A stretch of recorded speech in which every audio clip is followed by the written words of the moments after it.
alike. Sway with pride. Guess what's right? As you jiggle your way here in Kalokale! Ang local presidents ay tumutukoy sa kapasidad ng utak na unang mag-focus sa mga maliliit na bahagi ng isang bagay, habang ang global presidents naman ay ang tendensya na unahin ang kabuuan o pangkalahatang anyo bago ang mga detalye. Sa madaling salita, sa local presidents, inuuna ang mga detalye ng isang bagay, habang sa global presidents naman ay inuuna ang kabuuan o pangkalahatang istruktura nito.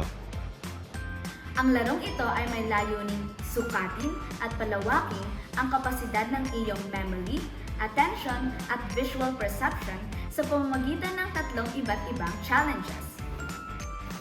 Sa simula ng game, nakapila ang bawat miyembro na magkakasunod-sunod batay sa kanilang roles. Captain, Sa palarong ito, ang captain na siyang may kapangyarihan na pumili kung alin sa dalawang presidents ang gagamitin sa palaro. Artist, Ang artist naman ang siyang dapat hulaan ng presidents na ginamit ng captain at i-drawing ito sa whiteboard giving hints sa ating guesser. and Guesser. Ang guesser ang siyang tutukoy sa pinakahuling level ng laro kung ang napili bang gamitin ng captain ay ang local or global presidents. Mauunang sumabak sa ating challenge ay ang captain ng bawat grupo. Kung kaya't, ang mga natitirang dalawang miyembro ay kinakailangan na tumalikod mula sa whiteboard. Dito, bubunot ang captains ng dalawang letter cards, kung saan ang unang card ay gagamitin bilang global presidents, habang ang pangalawang card naman ay gagamitin bilang local presidents. Okay. Kapag nakabunot na ng letter cards ang bawat captain, sisimulan na ng Timer. facilitator ang timer. Start. Mula sa starting line, Now. tatakbo sila papuntang whiteboard upang isulat ang nabunot na presidents.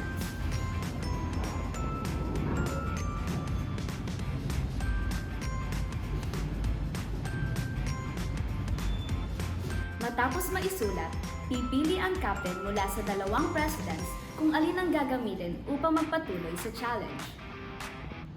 Kasabay nito, bibigyan ng facilitator ng signal ang kasunod na miyembro, ang artist, na humarap sa unahan upang hulaan ang presidents na pinili ng kanilang captain.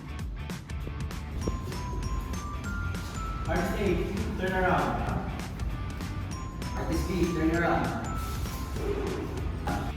Maaaring magbigay ng isang hint ang captain kung ano ang kanyang piniling presidents sa pamamagitan ng pagkembot ng kanyang balakang.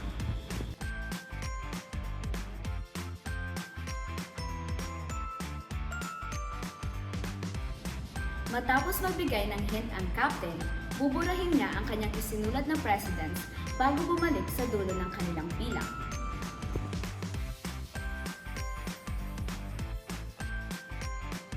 Kasabay nito ay ang pagpunta ng artist sa unahan upang mag-drawing ng bagay na may kaugnayan sa letra ng hinulaan niyang presidents.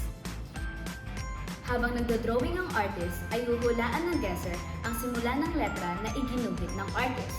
Once na malaman niya ang sagot, ay isisigaw niya ito at ang facilitator ang magsasabi kung naging tama ba ang kanyang sagot. T-shirt E. Teammate. Correct. Wait. Siyempre, maaaring magkaroon ng error o pagkakamali ang mga manlalaro. Katulad na lang, dito.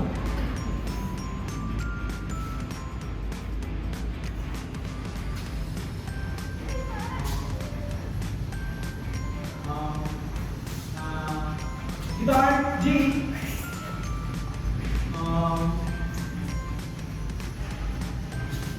D, violin. Hit B. Correct. Dito, tama ang ginamit ng artist na presidents, ngunit mali ang hula ng guesser. Bibigyan ng signal ng facilitators kung tama o mali ang kanilang sagot at hahayaan silang makasagot muli. Ngunit kapag mali ang ginamit ng artist na presidents, magiging mali na rin ang hula ng guesser. Dito, bibigyan ng facilitators ng signal na mali ang kanilang sagot at hahayaan ulit mag-ulit ng drawing ang artist.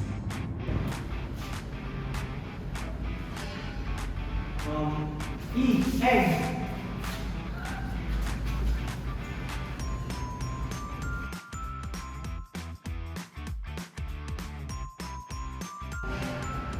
V, violin. King B. Correct. Ang pinakamabilis na team na makakahula ko ng presidents ang ginamit ay siyang mananalo.